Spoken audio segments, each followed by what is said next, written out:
of positive stuff in the news too, and we'll probably have a chance to maybe even goof off a little bit here on a Friday. The Artemis mission is the thing that's really gotten a lot of attention this afternoon. We are 5 hours, 2 minutes, and 1 second away from the splashdown in the Pacific Ocean. Sadly, our show ends in 4 hours. So, AJ, we're going to miss it by an hour. I really wish we would have had been able to watch that live. I remember there was a SpaceX mission a couple of years ago that came down, and it was live on a Saturday, I want to say, and just the drama of that thing coming out of the sky and the parachutes popping open and the splashdown. Now, they're in a dangerous phase right now. I've been sort of following it this afternoon when their news hits, updating us, and they're doing and I'll be inarticulate about it, but it's an additional burn that sets the trajectory toward Earth. It's another one of those little dangerous components of where we are. And then the thing comes flying in here and should be pretty dramatic. So I'm sure there'll be updates this afternoon. A remarkable historic mission on a number of fronts. And it'll be cool to see what these astronauts have to say. One of them, I think it was Victor, in one of the news conferences said that we're going to be shocked when they get back from the mission with all the pictures and data that they have on board. They weren't able to transmit all that. That makes sense. They were able to get a couple of those images home. Everything's not connected to the internet, including a space ship that went 250,000 miles from Earth. But pretty impressive stuff. They said that we're going to be blown away by some of the images that they were able to capture on this mission. And of course, it sets the tone for moving forward, and should be an exciting afternoon for folks that are looking for something positive that the country's doing. When it comes to the war, though, those are negative things that we get into from time to time. How's it going? Well, it's hard to say. The Iranians are being the Iranians, which means duplicitous. They'll say one thing behind the scenes, say another thing publicly. A lot of uncertainty going into Saturday. Trump continues to express optimism that they're going to get something worked out. People that have dealt with people from Iran in the past are still pessimistic. They'll honor anything that they agree to, which is kind of the point of this whole exercise anyway. Let me just dig into that for a minute, and then we'll get to your phone calls and do whatever else we can come up with here on this Saturday. But the way we got here is we've not been able to get to negotiate with this country. Obama couldn't do it. Even the deal he cut was not the deal he wanted, and he had to bribe them to sign it. Then they immediately started violating it, and he pretended they weren't violating it because he just wanted the deal to stay in place because that was his legacy, and it was all kind of a fraud. Same thing with previous presidents trying to negotiate with this particular regime. Now, I know that even culturally, negotiations with people from other cultures can be confusing. I've been privy to some sensitive negotiations with people from Asia, and it's fascinating because it's all cultural cues. Sometimes if you're dealing with a Japanese businessman, they don't want to say no to your face. So they seem agreeable to everything in a meeting, not out of a sense of being deceptive, but just out of a sense of culture of not trying to embarrass the person they're negotiating with. And they'll walk away from the table, and you think that's the best meeting you ever had, only to find out they're not going to follow through with it. Then there's the dishonorable way where it's just lies and shiftiness, and a lot of that comes from this region of the world. But particularly this regime that has been harassing and killing its people and harassing the world since it came into power. And they've never, if they're not going to honor a piece of paper, let me just put it that way, I don't even know why we paused at this point. Now, I want there to be a pause. I would love for there to be a return to normalcy with the energy markets and the stock market and all that stuff. By the way, stock's down a couple hundred points today. They've had several up days, a down day today, as people are heading into Friday, uncertain as to what Monday will bring. And those talks will take place on Saturday. But if they're not going to honor, even if Trump thinks he got the best deal in the world and it changes the minute the ink's dry, which is a likely scenario with this same regime, then I think we're going to be bombing again. I mean, it's not going to surprise me that they're going to FA and then they're going to FO. You know what I'm saying? It's how the talks broke down the first time. We were at the table. Iran came into the meeting. Trump tried to negotiate first. They came in the meeting flopping their big wiener on the table and telling us how much uranium they had, what their capabilities were. And they basically told the negotiators, Lutnick and that team, they looked right at Lutnick and said, we will never give up something through diplomacy, which is enrichment in their nuclear ambitions, that we didn't lose from war. Basically, the assessment in that moment was, okay, you snuck in here and hit Fordham, and you set us back. You probably damaged 75% of our program, but we still got uranium hidden. We've still got the technology. We still have the knowledge to do it, and we're going to keep trying. And that was one of the moments. Lutnick talked about this after we started bombing in this in March. What was it, March 1st? It was one of the things in that moment they realized they were going to get nowhere with these negotiations. It didn't matter what the Iranians offered in return.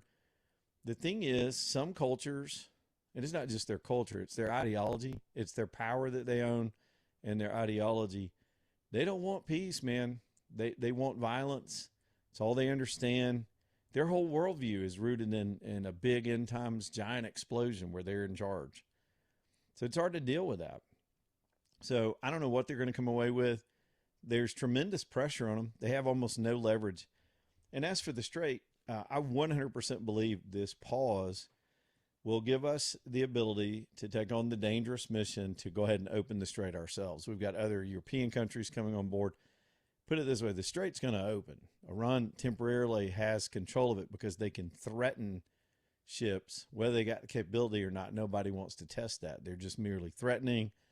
It could be a bluff, but just on the chance that they've got a single missile that could take out a single oil tanker is not a risk anybody's willing to take right now. But at some point, because we've done it before, the United States military with partners in the world will open that strait. What we'd rather do is negotiate it and move on. I don't think they're going to do it. I'd be surprised. I was more optimistic when the ceasefire was announced, but now it's been a week of crawfishing and duplicity and double dealing and backstabbing. And of course, we're trying to wrangle cats. You're trying to wrangle Israel, who doesn't want to give it up. They want to keep hitting Lebanon because the threat's still there in Lebanon. They're next door to a terror threat. They've already dealt with Gaza. They still want to deal with this, but Trump got them to back off. And it's not the Lebanese government, by the way. It's Hezbollah. They're dealing with a terror organization. Iran has some control over that equation, so it seems they've managed to get Hezbollah to back off as well, while these negotiators get a little bit of space to operate. And I guess you always got to have hope, but at some point, I think we're just got to finish it. I don't know who said today we're on the 5-yard line. We got the ball. We're on their 5-yard line. We can punch it in and run up the score, or we can let them save face and negotiate and let the clock run out. And I think we're going to have to punch it in and then score another touchdown. It's just how it is. And we've got to give space for the people of that country to really feel secure enough to try to get their country back. Right now, it is complex because we're dealing with, based on my research, we knew they had this mosaic strategy of if the head of the government were to be decapitated, not just the Ayatollah, but his substructure, they knew that was a capability, that they would break into these mosaic, almost little mini countries within the country that had their own leadership structure, and they had their own weapons, secretively hidden in those provinces. You can call them zip codes, you can call them districts, but according to the latest sort of known intelligence, there's 26 of those.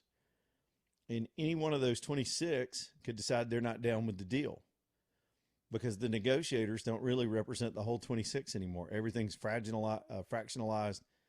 They're at each other's throats. And that could be a good thing in the end. That could be an advantage for the people to have an internal conflict that settles it once and for all for them as far as their power structure. But we won't get a peace deal until that happens. And in order for that to happen, some other things have got to go down. So, man, it's going to be something to watch this weekend. So that's how we get started on a Friday. I'm already getting hoarse. AJ, you doing all right, man? I'm just checking on you. Man, I'm too blessed to be depressed, bro. I cannot complain. Dude, we had a story yesterday. I got to switch gears because there's plenty of time to talk about Iran and all the stuff that's going on right there. We had a story yesterday about this monkey civil war in Uganda. And you read a headline like that and you almost laugh, and then you go, wait a minute, what? and then you double take, and then you try to understand it. And last night there was much more deep reporting on it, and I am utterly fascinated with this situation. So let me give you, I tell you what, let me take the break, and then I'm going to come back and give you the skinny on what this is all about. This is legit, and it's, when you think about animals, if you're an animal observer, we see ourselves in animals sometimes tendencies, tribalism, jealousy, revenge. The animals do that stuff too, and that's what's going on here. And it's crazy. The reporting on it, and it's not new. This is something that's kind of been developing over the years, and it's gotten into a crisis level. And I've just got some facts about it I wanted to spit at you to see if y'all are as fascinated with it as me. So we got fun stuff like that. We got craziness in the news as well. Plenty of your phone calls too. We'll let you. Y'all have been lighting it up this week, so we'll take more of your phone calls. Again, that number is 545-9950.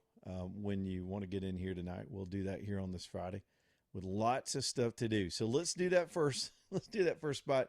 Then we'll come back and talk about the monkey wars in Uganda, which, again, I think it's one of those breakthrough things. Maybe there's a lesson for us humans in this thing. I'm serious. Sometimes we can learn about ourselves from watching nature. It's crazy. Hey, let's talk about, first up, we got storm restoration roofing today. As we've been really lucky with the storms this year. We haven't had a violent spring, but we're just kind of getting started. The most infamous day in recent years of tornado outbreaks was April 27th, and you see how late in the year that season goes. So the seasons are still changing. We're in a drought, and we could use some good rain, but we don't want the storms. But the likelihood of that happening in the south in the summer or in the spring is always there, hailstorms and wind. If you do wind up in a sitch where you need your roof looked at because something might be damaged, something might not be damaged, but you just don't know, and you're not going up there. I'm not going up there. I don't do ladders anymore. Storm Restoration Roofing, here to help.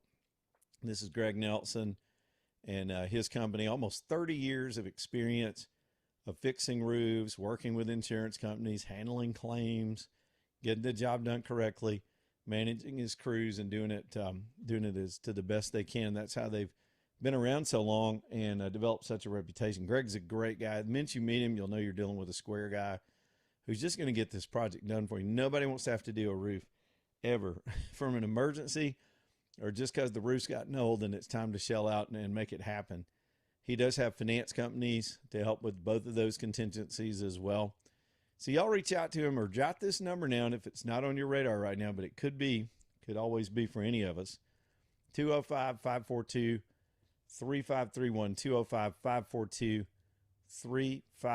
205-542-3531, Storm Restoration Roofing. Quick break, back here in just a minute, Lead On Live.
You know, I love me some Charlie Crockett, AJ, but and I like his writing. He writes in a very unusually plain way.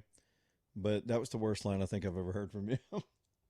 Something about paradise and a pair of dice. That's all right. That's all right, Charlie. They can't all be good. Express Oil Change. Let's talk about them real quick, man. I love the promotion they're doing in April. It's always cool when you're doing business with local folks. This is a regionally local chain here in Alabama that just does such an impeccable job in those oil changes, knocking them out 10 minutes, boom, they're done. And conveniently located just all over town for your basic, oil change. They're donating $1 to every oil from every oil change to Children's Hospital to help with all the stuff that comes in the door at Children's. Some really tragic situations wind up over there with those. They're all just kind of miracle workers over there, and Express has adopted them as a partner, and they're just taking $1 on every single unit and handing it over to the good folks at Children's. I think their total last time I looked was well over $1.5 million already. That's amazing. Express Oil Change. There's one near you. You probably know exactly where there's an Express on your block or down the street or on the way to work. Probably several. I said the other day I've counted 5 of them between me and the radio station. I got lots of choices on my way to and from work. Express Oil Change. Y'all reach out to them and see if they can help you out with your ride. Knock it out 10 minutes. Take good care of your car and help the kids over at Children's Hospital as well. ExpressOilChange.com if you want to check them out online. All right, Monkey Wars. I'm going to need you for this one, AJ. I don't know if you've read any more about this story. So yesterday it was kind of funny to us, and we had a good time talking about it. It was just weird to see it. And I know there's going to be, somebody's going to make a documentary about this community of monkeys, these chimps that are going to war. They're going to war with each other and killing each other. And I thought, was this sudden? Why is this a headline? Why is this in the news? And I don't know how it wound up being. I think it hit a tipping point, and it got in the Wall Street Journal and a couple of other publications from the reporting from the national park over there. So I'm going to spit this out based on my memory from the long article I read about it this morning. But there's a community. It's the largest known community of these primates anywhere in the world. That when I say community, they've had a social group that feeds, breeds, hangs out, does things together in this park in Uganda for years and years. And there have been some recorded history with primates, but this is the largest known group that's been observed, right? Clearly through history, there may have been larger groups. They rarely, they can be violent on an individual basis, but they rarely team up like this. And there are groups within groups in primate culture, just like us humans. But in a group of people, this is not, they don't have racial differences. They don't have cultural differences. They're all in the same community, but they have loyalties just like we do. And apparently what happened was there was a group of 5 males that were sort of the alpha males. There was one that was the king, basically. It's like we're watching The Lion King. There was one that was the whole, I don't know what they call them, pack, tribe, pride, whatever. He was the boss. He was the alpha male and an elder and respected among all of the people in the group. I say people, you know what I mean? And then there were sort of some lieutenants that were close to him that in their ranking system, there was respect for them too. They knew they were close to the leader. Well, the leader died of a disease. It wasn't of anything that harmed him. And once he died, things started fractionalizing. Some of his underlings started taking groups within the group under their wings, and then some rivalries started. And they started observing the divisions. Something would happen. One group would steal from another. And then there were these skirmishes. But then slowly it got in their hierarchy. Now think about this. They don't have a written language. They can't talk to each other and share on social media and trash talk. But they understand each other enough to know, I've been wronged. I'm with him, not you. And they slowly fractionalized into a group, 2 different distinct groups that quit hanging out with each other after the elder died. Now, there were other elders that were left behind by him. This is so fascinating. It's like you could write a little book about it.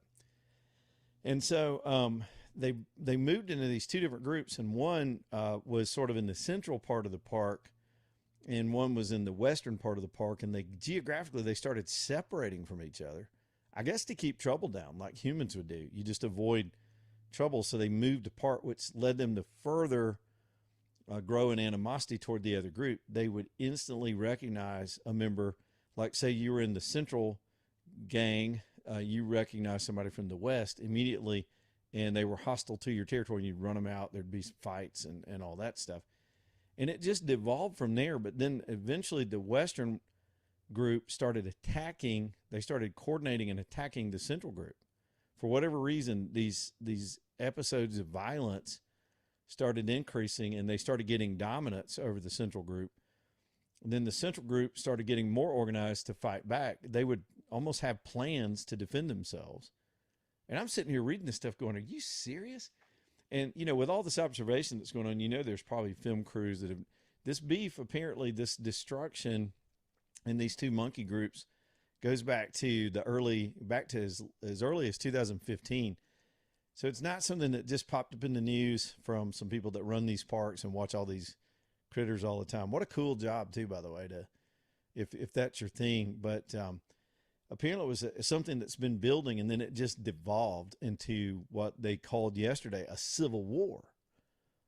So it was just on. It was nonstop. The violence they think there are as many as 30 of the primates that have been killed on each side, most of them from the central group. And it's a lot of kids. AJ, remember the story yesterday where the monkeys had the rivalry with the dogs and they were killing each other's kids? Mm-hmm. Like the dog killed a monkey baby and the monkeys started killing the puppies. Well, that's been part of this too. The elders and the sort of alpha males from each group will run into the other's area and try to kill their children, basically, which enrages them even more, especially the females. And then they go at it again. And so that's how this war started. It's tit for tat. They're keeping score like we would in a football rivalry. I just find it fascinating. And what they're worried about is that one of the two groups is going to collapse. They say that based on archival studies and documentation, that something like this will happen about every 200 years. There are cycles to it. And then it calms down, and the group will sort itself back out. They'll go back to mating and eating and protecting the kids and doing what they have to do to survive as a community. But right now they're in the civil war, and they believe that one of them is going to be, they even called it a genocide, that the Western group may just completely overtake and kill everybody in the Central group. Isn't this crazy? I think we're going to send Marco Rubio in here to help him work it out. Now, it is pretty crazy, but it's not uncommon because I had Googled just the words monkey wars, right? Yeah. And this has happened before. The Gumbi chimpanzee war, 1974 to 1978 was a brutal 4-year conflict. Yes.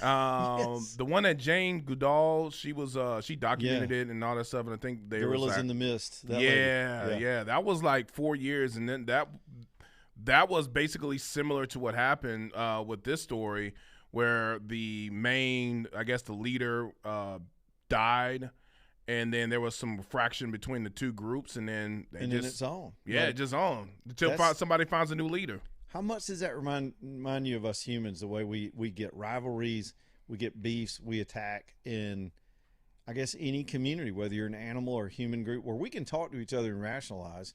But are we behaving like them, or are they behaving like us? Isn't that weird? Mm-hmm. I always see that when you see nature shows. You see a mom protecting a baby animal, and you think, we're just like that. We protect the innocent. And nature's always amazing that way. But we'll keep up with it and see what the headlines are on it. But this is one of the biggest ones observers have ever seen, and it's fascinating to read about. All right, monkey time is over. Back in a minute.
All right, y'all, 234. Let's go. Lead on live, talking to NM5. Michelson Laser Vision bringing you the show. I do appreciate LASIK. I appreciate LASIK. I've told y'all for years, almost 7 years now, how much it's meant for me. And I really just thought it'd be good. It'd be good not to have glasses.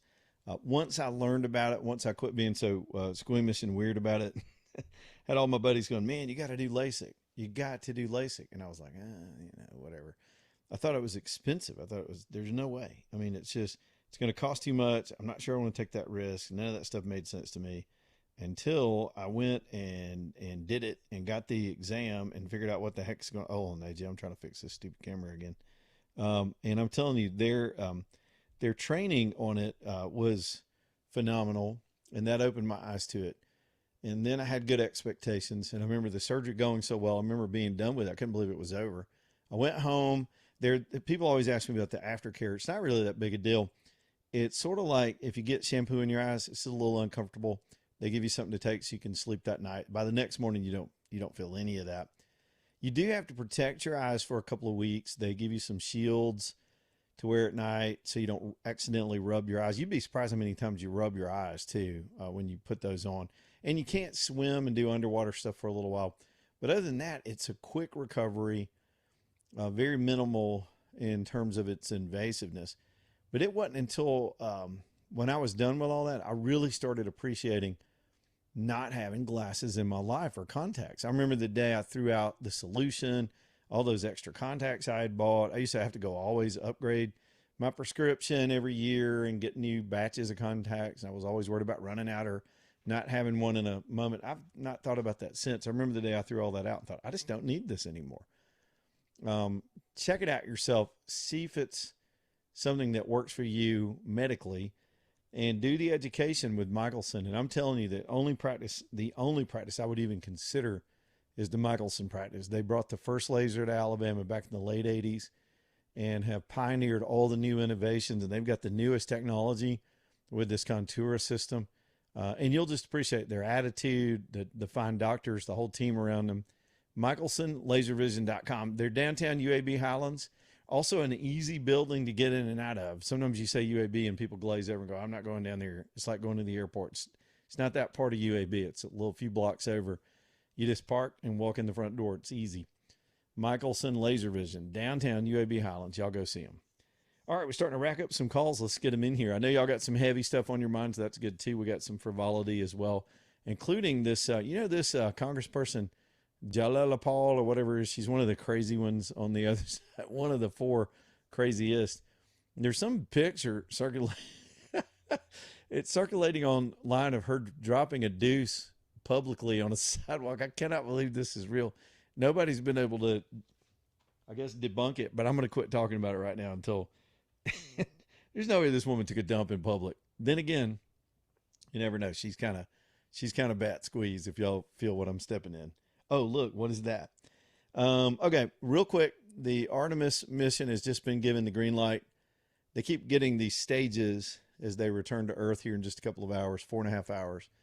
And they just got a green light to do that final burn that sets their trajectory, and they almost free fall back to Earth from there.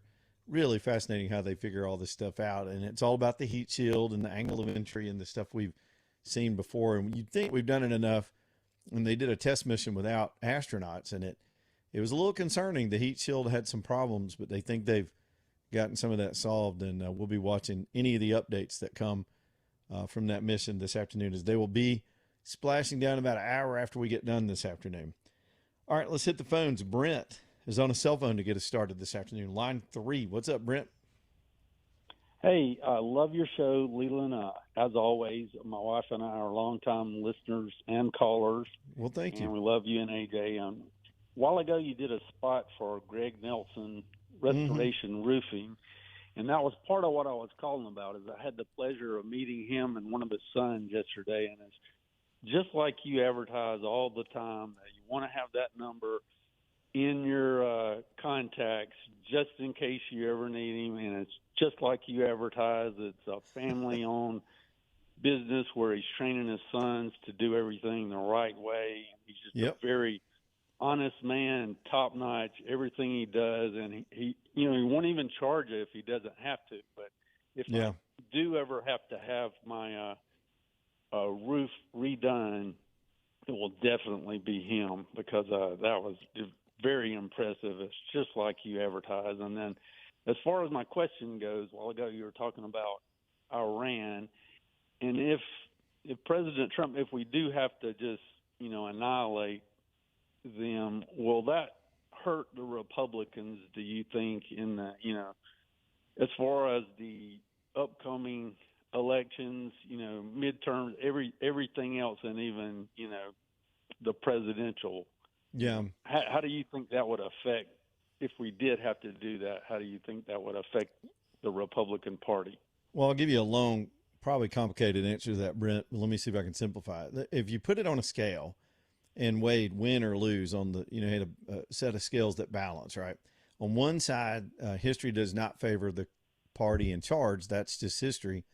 So the in-power president tends to lose support.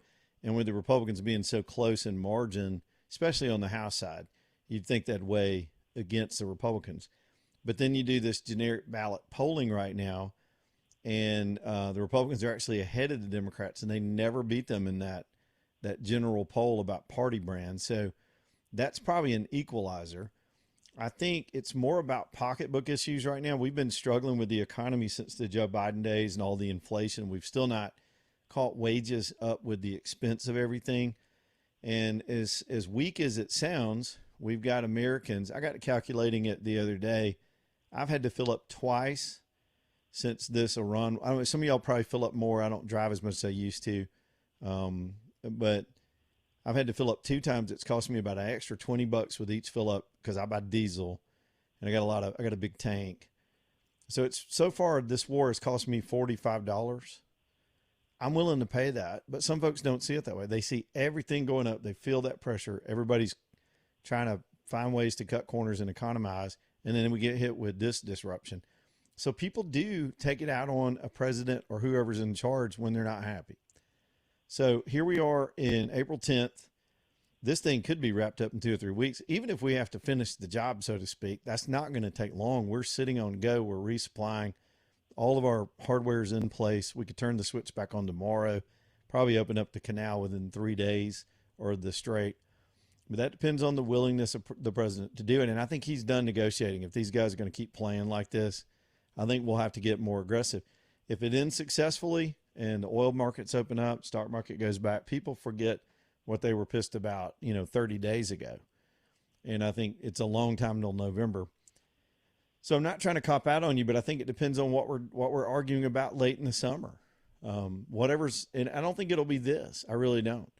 It would be this if we put troops on the ground and get bogged down. But it may be a whole nother issue by then. And I don't, in my gut, I don't think this is what people are going to be talking about in November. Brent, you still there? Thank you. Yeah, I see it just like you do, and I like you, even though I do have been spending a lot on gas. I don't mind. I'm just like what you said. I don't mind paying the higher gas prices at all, because I see the bigger picture. I agree with what Trump's doing, and I understand the global nature of the oil and gas industry. And, just like you said, I don't mind paying that at all. But like you said, some people are going to see it different ways. But sure. Yeah. Anyway, I love your show, love everything you do, and thank you for taking my call. Well, thanks for the kind words about our good friends over at Storm Restoration Roofing. We appreciate that, man. That was unsolicited. We never ask listeners to call up with that kind of stuff. Just let me try to finish that thought, because that's a general question, but a good question. I try not to be too much of a predictor.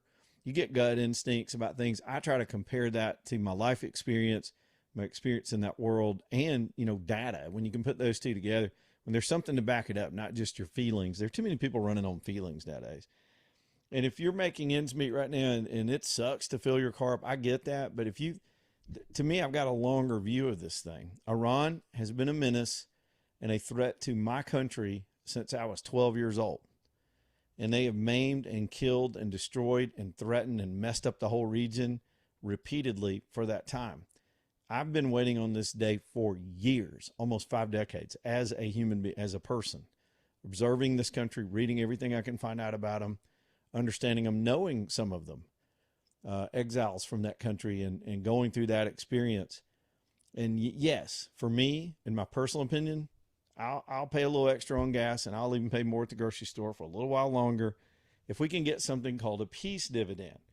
Now, that doesn't always pay off. We heard about that when the wall fell, when the Soviet Union fell apart, that we would be having to spend less money, time, and attention on being in a Cold War as soon as the Soviets fell apart. Well, then it became, rather than one big bear that we were squaring off with, it became terrorism and other world politics. And then, of course, some of the other wars in that region, part of which were completely unnecessary. Look, we had to go into Afghanistan. Iraq was a whole different story. But Iran's not either one of those. It's not even remotely either one of those. And it's demonstrable what their threat is. I saw a good analysis from an insider in the Middle East today about what Americans don't understand about the rivalries within. You know, sometimes we oversimplify things when we don't understand a region, and we're all guilty of that. I do it too. But you try to dig in and understand all this history, thousands of years of history between people groups in this area.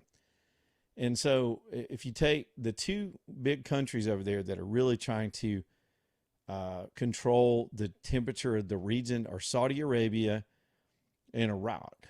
Neither one of them are ever going to be solid allies of our country. And sometimes you pick the enemy of your enemy in a moment. We used to be on during the Iraq-Iran war, our government saw that as a chance to keep those two busy fighting with each other so they wouldn't harass the world. And honestly, for 10 years, Iran couldn't threaten anybody because they were fighting with Iraq, and we were supplying both sides in some ways. Because we cynically allowed that to go on to keep them off everybody else's back. But when Iraq got knocked down by Bush, it opened up a vacuum, and Iran grew in power. They grew in great power. They basically swept in, and were kind of a shadow government, killing our troops and keeping things disrupted in that region. And then there's Saudi Arabia. While they share a religion, which, by the way, they also disagree on, one is Sunni, one is Shia. Iranians are Shia, Saudi Arabians are Sunni. They've got their traditional rivalries on their interpretations of their own faith. It's well beyond just a belief system with the rest of that region. They want to make money. They've got kingdoms and hierarchy, and it's a whole different worldview. And the Iranians want to have a power center and pursue this giant religious war, and it's an affront to their neighbors. They'd rather it's like cousin Eddie of the region, right? I mean, Iran is always embarrassing them and causing trouble and threatening people, and they're a menace. And some of their neighbors, for those of you who call in here, we had a guy yesterday. Oh, it's about the Jews. It's the Zionists. I mean, shut up. You don't even understand what's really going on in that whole region. This is way bigger than that. Yeah, I mean, that's a sore spot for the whole region. But some of these countries are willing to get along with Israel and not attack them and allow them to exist and figure out how to work together. The Saudis have been working with Israel because they got better technology for some of the things they need in their country. So that's a capitalistic version of which side to be on. We're not going to be religious maniacs and try to create a power center and wall ourselves off from the world. We want to participate in the world, but we can still be Muslim. We can still have our kingdom. We can wear our sheets around and our flip-flops and do what we do. But it's a completely different worldview in Iran, and it's just as much. I'm trying to put it in, if I tried to put it in Christian terms, for Christians in this audience, because I would presume most of this audience has a background with Christianity to some degree. Probably some people, the Jewish faith, which are cousins, and then, of course, you've got some people that may be agnostic. But we can't see the world the way the Iranian regime would see the world because we don't have a comparison, really. Except for, somebody brought this up the other day about Jim Jones and that cult group down in Guyana and other end times apocalyptic sects within Christianity. You remember the Branch Davidians? Wasn't that the guys at Waco? And while our government was guilty of going in and burning those people out, they were nuts. And you have nutty groups within your group all the time, and every time here's what you wind up doing. Think about a Saudi Arabian Muslim. Iran does something cuckoo for Cocoa Puffs. They commit one of the biggest terror acts in world history in October 7th and just slaughter babies and rape women and just kill people and drag hostages into tunnels. It was savage. And because they're in the same faith, the Saudis resent that because they roll their eyes and they go, here they go again. What the hell? We've all got people groups within the group that do things like that. If you belong to some group you identify with, when somebody in the group embarrasses you, you just cringe and you just wish they'd stop because it keeps happening and you wind up on defensive. So this guy was explaining it this way today, not in terms of Christianity, but I was trying to compare to what we know. And I think that's the best way to relate to it. Those other countries want this over with too. They want to ship their oil and do their thing. I'm not saying they're good people or great people and don't have their own sinister agendas. All countries do to some degree. But Iran's been a menace to them too, and that's why you see them helping us more than even our friends in NATO, who should be our natural allies, but aren't because they're scared of their own damn immigrants that have come into their country. Speaking of which, and I got to get Steve in here, there's a story floating around out of Texas today. I don't know where this come from. This Brandon Gill posted it, and some of the other Texas politicians are posting it. There's some effort in Texas by the Muslim community that is really moved in there pretty hard. They're getting higher and higher concentrations from this culture where they want to change the definition of the Alamo to make it a Muslim symbol. I'm not making that up. The little building in San Antonio, they want to say it is a symbol of Muslim heritage. It's not. That is complete revisionist. It's not even revisionist. It's a lie. And if you think about it, any culture throughout human history, including us, as our culture got built in this country, when you're taking over from something that was there before, you tear down their idols, you tear down their identity, you tear down their statues, and you rewrite their history. And that's happening in our country as well as Europe right now, while we point the fingers at them all the time about. Just last week, we had a Tennessee school system that decided to change their bell schedule to allow their Muslim students to have time to do their 5 times a day prayer. Some people could look at that as sensitivity to their needs, but they weren't too sensitive when Christians wanted to pray in school or say a prayer before class, even though Alabama just signed a bill to put the 10 Commandments up. We're in a culture war of our own, and it's starting to grow, and it's more threatening now than it ever was in our history. All right, Steve, I talked too much, so you hang on. I had to get that all off my chest from that phone call. And we'll do this break and come right on back. Leland Live, Talk 99.5. Y'all stay tuned.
All right, y'all, 255 Leland Live. I hope to see Michael tomorrow from over at Tapco. He should be part of the Birmingham Broker event. He is helping out, too. He's part of this new ribbon cutting that we're having down at Birmingham Broker for the new BB Moto Electric, or BB Electric Moto, these electric motorcycles that they have over at Birmingham Broker.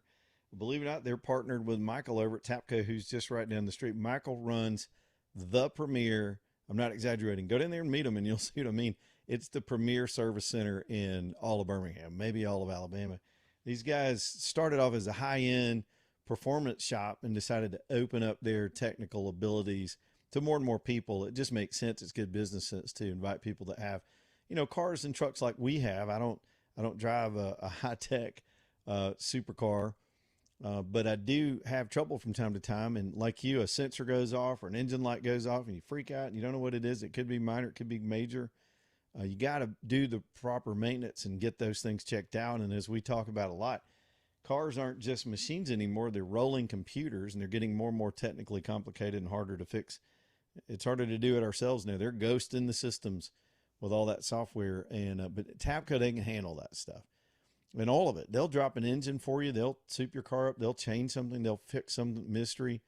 They're just pros like that. A wonderful shop with some of the top mechanics in Alabama. And they're known for that, even in the mechanic community, even the service community. People run into problems in their own shops that, they just can't get there with their customer. They'll send them over to Tapco. It's true. State of Alabama sends their Aaliyah cars from around Birmingham over there because they run those cars hard, man.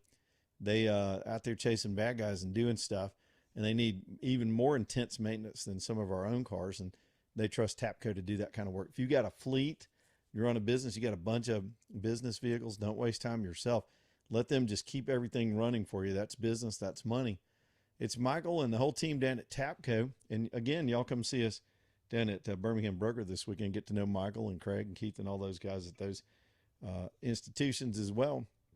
Let's get Steve in here real quick. Line one. What's up, Steve? Man, how you doing, Leland? Doing well. I was never in the military, so I don't like to give military advice to military people who are listening.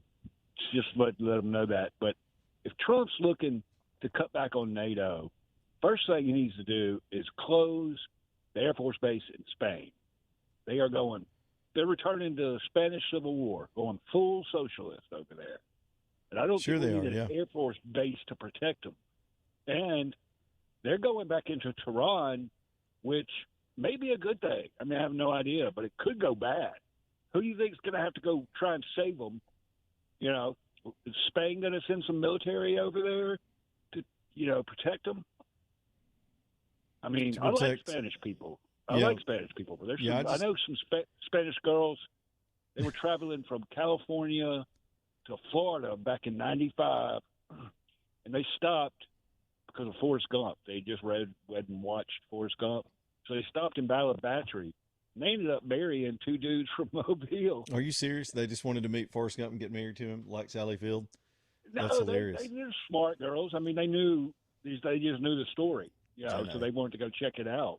Hey, Steve, hang on. This is a fascinating call, but time got us. I didn't realize. That's some interesting stuff. We'll talk about NATO. If you'll hang with us, we'll talk about NATO on the other side. I do have some thoughts. Still watching the Artemis mission. Huge drama. We're 4 hours and 7 minutes out from splashdown. Back in a minute.